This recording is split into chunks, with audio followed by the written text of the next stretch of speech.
is the head of Think Global Consulting, an expert on China and BRICS. David, what, in your opinion, was the biggest achievement from this summit? Well, I think that the Leaders Summit for some time has really been a sort of geopolitical event. But one thing I noticed this time is there's a big focus on the business economic side, and this setting up and establishment of the BRICS Business Council, the focus on the economy and the trade relationships. I think that's a big step forward for this group. Clearly, there's a lot of areas where these countries agreed, like their united message in their joint declaration against unilateral and protectionist policies, but there were also areas that perhaps China and Brazil may not be so united on. For example, situation in Venezuela and situation in Bolivia. So how did that play into all this? Oh, I think the Brazilians are going to have to be fairly pragmatic here. It's very difficult for these medium-sized economies to deal with China. We've got the same problem here in Australia, politically, also in Canada.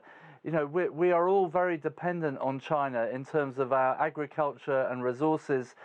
We need to build that link to China, and it certainly seems that President Xi is willing to turn a blind eye and a deaf ear to some of the comments that get made to sort of pander to a local domestic political audience.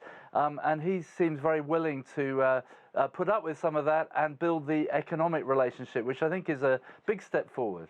How surprising is it, considering all the things Jair Bolsonaro said about China as a candidate? They've really kissed and made up, and the relationship seems to be blossoming. Well, I think it helped that this BRICS Summit was actually hosted in Brazil, because it really gave him no choice but to step up in terms of, you know, his global credentials rather than pandering to his domestic market. So I think it was lucky that it was Brazil that was host this time. It's given him a chance to distance himself a little bit from the US, and now for him to sort of play a sort of geopolitical role in welcoming other countries to Brazil. So I think the timing was really good.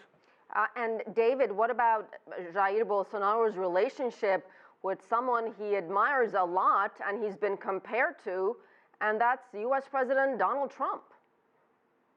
Well, yes, but Brazil's a much smaller economy than the US. They can't afford to go head-to-head with countries like China, and nor should they. I mean, China is their #1 trading partner, and he has a very difficult tightrope to walk between, as you say, his relationship with President Trump and the BRIC leaders. But from everything I can see coming out of the summit today, he's definitely made a big step in the direction of economic relationships, opening up trade, and a step away from protectionism, which I think is very interesting. And would you say this was a successful summit, and how would you define success here? Well, I think it was successful because whereas previously I think this group has been criticized for being too much a talk fest, if you like, where the political leaders have got together and there have been nice photographs and good discussions. What I'm seeing coming out of this summit is some real business type outcomes.